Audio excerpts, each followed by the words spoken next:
기독교 강요 제15장 사람은 어떻게 창조되었는가? 영혼의 기능들, 하나님의 형상, 자유의지, 본성의 첫 순전성과 더불어 첫 번째, 처음 죄과를 하나님께 떠넘길 수 없어. 이제 사람의 창조에 관해서 논의해야 한다. 왜냐하면 사람은 하나님의 모든 작품 가운데서 그의 의와 지혜와 선하심을 드러내는 최고로 고상하고 가장 화려한 표본일 뿐만 아니라 우리가 처음에 말했던 바와 같이 우리가 하나님을 분명하고 완전하게 아는 것은 그것에 부응하는 우리 자신에 관한 지식이 함께 있을 때에만 가능하기 때문이다. 참으로 우리 자신에 관한 지식은 이중적이다. 즉 우리가 첫 태생에 있어서 어떻게 지음을 받았는지와 아담의 타락 이후 우리의 처지가 어떻게 되었는지를 아는 것이다. 만약 우리가 이렇듯 우물한 파멸을 맞은 우리 본성의 부패함과 흉측함이 어떠한지를 깨닫지 못한다면 우리의 창조에 관해 통찰한다고 한들 별 유익이 없을 것이다. 그럼에도 불구하고 지금 우리는 원래의 순전한 본성에 관해 기술하는 것으로 만족해야 할 것이다.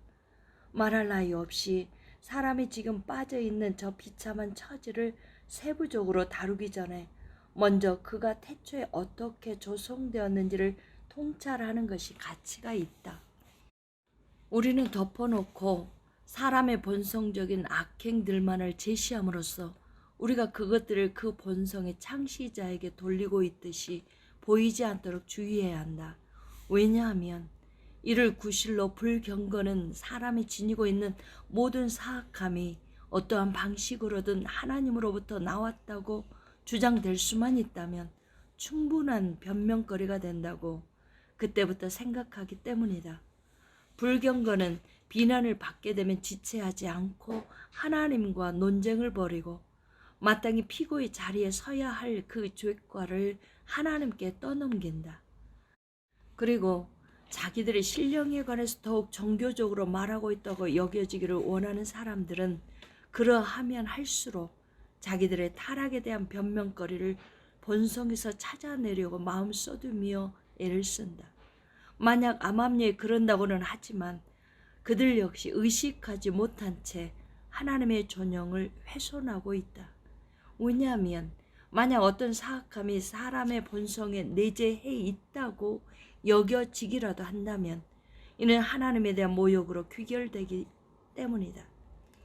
따라서 우리는 육체가 어떤 것으로든 구실을 삼아 그것을 빌미로 여하한 악행에 대한 죄과도 자기가 아니라 다른 육체로부터 유래된다고 판단하려고 갈망하는 것을 볼 때 우리는 이러한 악에 굽힘 없이 맞서도록 해야 한다. 이러한 방식으로 인류의 파국이 다루어짐으로써 모든 속임수가 제하여지고 모든 참수에 대하여 하나님의 의가 선고되어야 한다. 나중에 적당한 자리에서 우리는 아담에게 부여되었던 그 순수함으로부터 사람들이 얼마나 멀리 떨어져 있는지를 보게 될 것이다. 우리가 먼저 견지해야 할 것은 사람이 땅과 흙에서 취해졌을 때 그의 교만에는 착고가 채워졌다는 사실이다. 왜냐하면 흙 집에 거주할 뿐만 아니라 자기들의 일부가 흙과 재인 사람들이 자기들의 우월함을 자랑하는 것보다 더 어리석은 일은 없기 때문이다. 그러나 하나님은 질그릇에 생기를 불어 넣어 주셨을 뿐만 아니라 그것이 불멸하는 영혼의 거처가 되기를 원하셨으므로 아담은 마땅히 자기 창조주의 그 큰 후하심을 자랑할 수 있었다. 두 번째, 영혼과 몸으로 이루어진 인간. 나아가 사람은 영혼과 육체로 구성된다는 사실에는 논쟁의 여지가 있을 수 없다. 영혼이라는 말은 불멸적이지만 창조된 본질로서 사람의 더욱 고상한 부분을 뜻한다고 나는 이해한다. 때때로 그것은 영이라고 불리기도 한다. 왜냐하면 이 두 용어가 동시에 결합되어 있을 때는 서로 다른 의미로 사용되지만 영이라는 말만 따로 주어져 있을 때는 영혼과 똑같은 뜻으로 사용되기 때문이다. 이러한 취지에서 솔로몬은 죽음에 대해서 언급하면서 영은 그것을 주신 하나님께로 돌아간다라고 전한다. 그리고 그리스도가 자기의 영을 아버지께 부탁하시고 스데반이 자기의 영을 그리스도께 부탁할 때 그들은 다름이 아니라 영혼이 육체의 감옥에서 풀려날 때 하나님이 그것을 영원한 수호자가 되신다는 사실을 알고 계셨던 것이다. 참으로 어떤 사람들은 영혼이 호흡이라거나 신적으로 육체에 주입된 힘이라는 이유에서 영이라고 불리고 있음에도 불구하고 그것은 본질이 결여되어 있다고 상상한다. 그러나 사실 그 자체와 모든 성경은 그들이 아주 어리석게도 분별력을 잃어버리고 있다는 사실을 알려준다. 말할 나위도 없이 사람들은 그들이 과도하게 땅에 매어 있는 동안에는 둔감해질 수밖에 없다. 왜냐하면 빛들의 아버지로부터 멀리 떨어져 어둠에 눈이 멀어 있는 그들은 그 어떤 경우에도 자기들이 죽음에서 살아남을 것이라고 생각할 여지가 없기 때문이다. 그럼에도 불구하고 이런 가운데서도 어둠 속에 존재하는 빛은 그들이 자기의 불멸성에 무감각해질 만큼 아주 소멸되지는 않는다. 의심할 바 없이 확실한 것은 선과 악을 분별하는 데 있어서 하나님의 심판에 부응하는 양심은 불멸하는 영의 표징이 된다는 사실이다. 어떻게 본질이 없는 움직임이 하나님의 심판자에까지 관통하여 스스로 죄과에 대한 공포를 유발하겠는가? 진정 몸은 오직 영혼에게만 가해지는 영적인 형벌에 대한 두려움의 영향을 받지 않는다. 이로부터 영혼의 본질을 부여받았다는 사실이 귀결된다. 여기에서 하나님의 지식이 그 자체로 충분히 논증하는 바는 세상을 초월한 영혼들은 불멸하다는 사실이다. 왜냐하면 덧없이 사라지는 원기로는 생명의 원천에까지 관통할 수 없을 것이기 때문이다.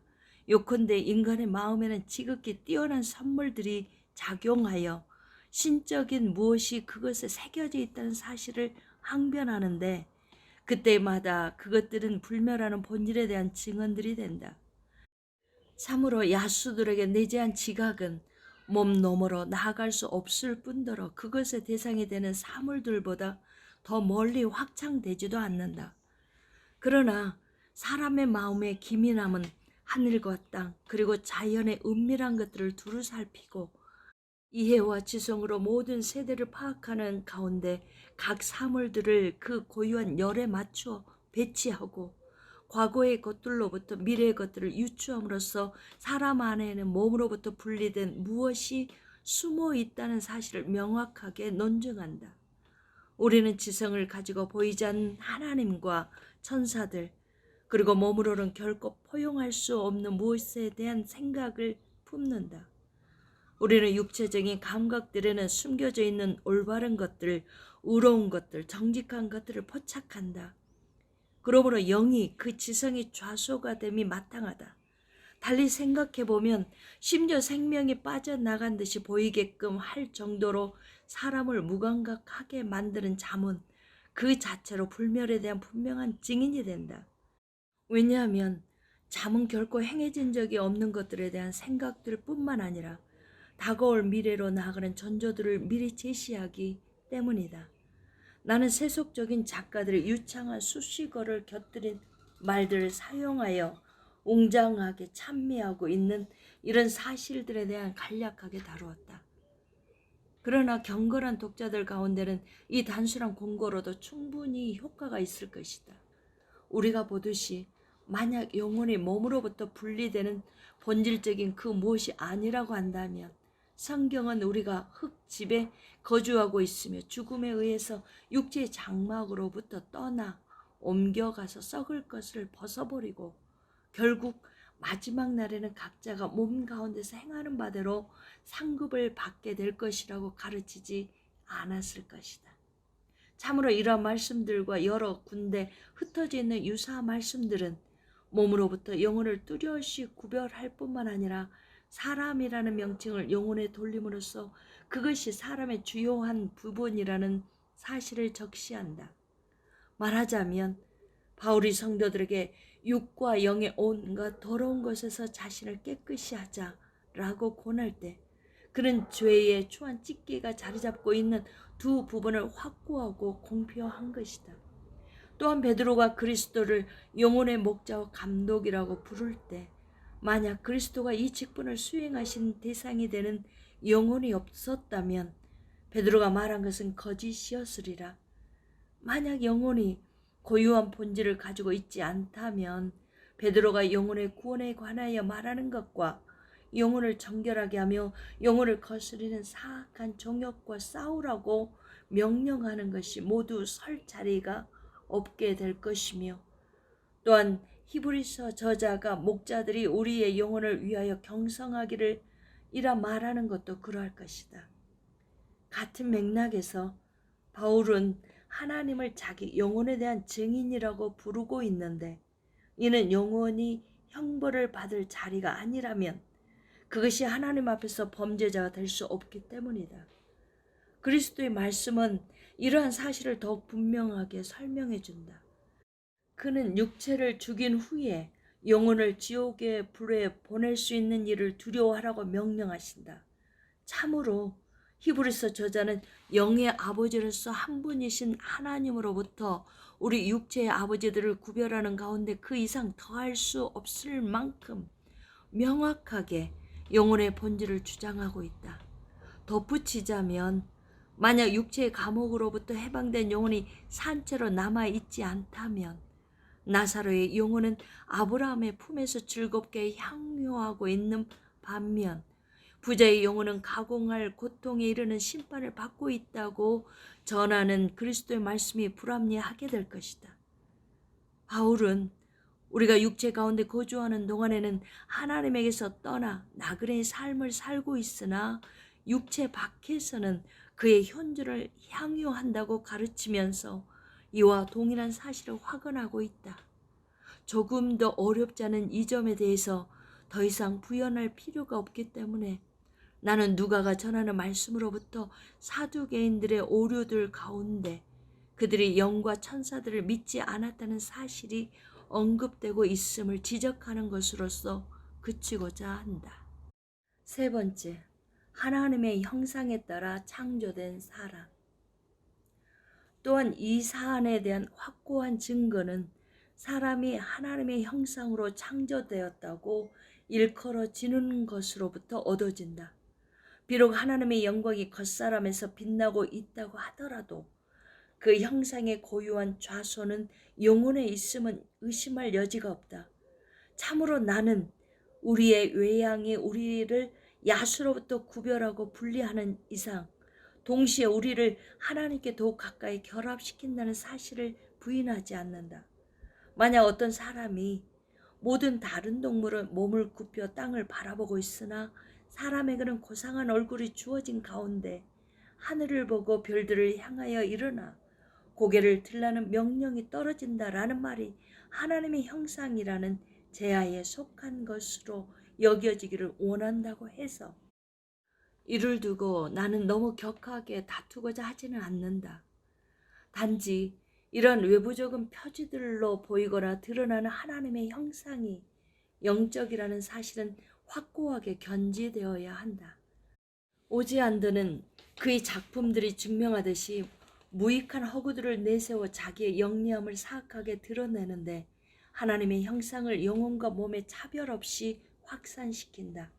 이는 하늘과 땅을 섞는 것이다. 그는 성부, 성자, 성령이 그들의 형상을 사람에게 두신 것은 비록 아담이 순전했더라도 그리스도가 사람이 되셨을 것이기 때문이라고 말한다. 그에 따르면 그리스도께 정해졌던 몸은 창세 때 그것이 형성되었을 당시에 육체적 형상의 모범이자 전형이었다. 그러나 오제한더는 그리스도가 성령의 형상이라고 하는데 어디에서 이를 찾아낼 것인가? 나는 중보자의 인격의 전체 신성의 영광이 빛난다는 것을 분명히 인정한다. 그러나 순서상 앞서는 영원한 말씀이 어떻게 성령의 형상이라고 불릴 수 있는가? 만약 성자를 성령의 형상이라고 칭한다면 성자와 성령 사이의 구별은 끝내 사라지고 말 것이다. 더욱이 육신을 입고 그 가운데 계시는 그리스도가 어떻게 성령을 닮으시고 어떤 표지와 특징으로 성령의 모양을 드러내시는지 나는 이에 대한 오지 않는 생각을 알고 싶다. 우리가 사람을 만들고 라고 한 말씀은 성자의 위격에 공통적으로 해당하므로 오지 않다가 같이 본다면 그리스도는 다름 아닌 자기의 형상이 된다는 결론에 이르게 된다. 이것은 어떤 논리에도 부합되지 않는다. 다시 말하자면 오지 않다의 허구를 받아들이게 되면 사람은 사람이신 그리스도의 전형과 모범을 쫓아 형성되었다는 사실에 이르게 될 뿐이다. 이에 따르면 아담이 취함을 받게 된 원형은 육신을 입기로 되어 있는 한에 있어서 그리스도였다는 것이다.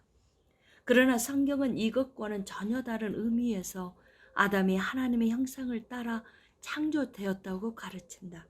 아담이 하나님의 형상으로 창조되었음은 하나님의 유일한 형상이신 그리스도의 꼴을 맞추었기 때문이라고 더욱 교묘한 논리로 각색하는 자들이 있는데 이 경우 역시 어떤 순수한 점도 없다. 심지어 형상과 모양에 관해서 주석자들 사이에 적잖이 논쟁이 있는데 그들은 존재하지도 않는 이 두 말 사이의 차이를 찾고자 헛수고를 하고 있다. 왜냐하면 모양이 덧붙여진 것은 해설을 위한 것 외에는 이유가 없기 때문이다. 첫째, 우리는 히브리어에 있어서 한 가지를 두 번 설명하는 반복이 상용되고 있다는 것을 알고 있다. 둘째, 사람이 하나님의 모양을 하고 있으니 하나님의 형상이라고 칭해지는 것일 뿐 이 문제는 그 자체로 어떤 모호함도 없다. 따라서 이 두 단어에 대해 그 이상의 미묘한 철학을 추구하는 사람들은 어리석다. 그들은 첼햄, 즉 형상을 영혼의 실제에 데무트, 즉 모양의 영혼의 특성들에 적용시키거나 다른 어떤 것을 추론한다. 하나님은 인간을 자기 형상을 따라 창조하고자 작정하셨을 때 그 말이 사뭇 모호했으므로 부사로 설명하기 위해 모양대로라는 말로 반복하셨던 것이다. 이 말씀은 마치 하나님이 자기 모양의 표지들을 새겨넣은 형상을 따라 자기를 표상하는 사람을 만들려고 하셨다는 것을 전하는 듯하다. 그러므로 모세는 조금 후에 동일한 것을 서술하면서 모양에 대한 언급 없이 하나님의 형상을 두 번 반복하고 있다. 이에 대한 오지 않다의 반박은 하찮다.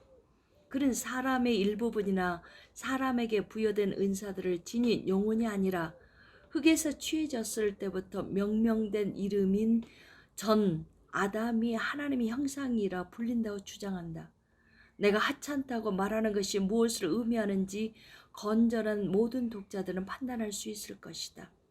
왜냐하면 인간이 전체로 죽어 없어진다고 일컬어진다고 해서 영혼이 그로 인해 죽음에 종속되는 것이 아닐 뿐 아니라 사람이 이성적인 동물로 일컬어진다고 해서 이성과 지성이 그로 인해 몸의 관할에 속하는 것도 아니기 때문이다. 그러므로 비록 영혼이 사람 전부는 아니지만 영혼에 관련해서 사람이 하나님의 형상이라고 불리는 것이 불합리하지는 않다. 그렇지만 나는 앞에서 말한 원칙, 즉 하나님의 형상이 모든 종류의 생물을 훨씬 능가하는 인간 본성의 탁월함 전체까지 미친다는 원칙을 고수한다. 이로 보건대 하나님의 형상이라는 말은 아담이 처음에 받았던 그 순전함을 의미한다. 아담은 처음에는 올바른 지성을 충만하게 소유하였고 이성의 한계 내에 자기의 정서를 종속시켰으며 모든 감각을 적절한 질서에 따라 조절하였다. 그리고 자기의 뛰어남을 자기를 지으신 분에 의해 수여된 놀라운 은혜의 선물들로 여겼다. 하나님의 형상의 주요한 좌소가 가슴과 마음 혹은 영혼과 그 능력들에 있다 하더라도 인간의 어느 부분에도 심지어는 육체 자체에도 그 성광의 얼마가 반짝이지 않는 것은 없다. 심지어 세상의 각 부분에도 하나님의 어떤 영광의 자체들이 빛나고 있음이 확실하다.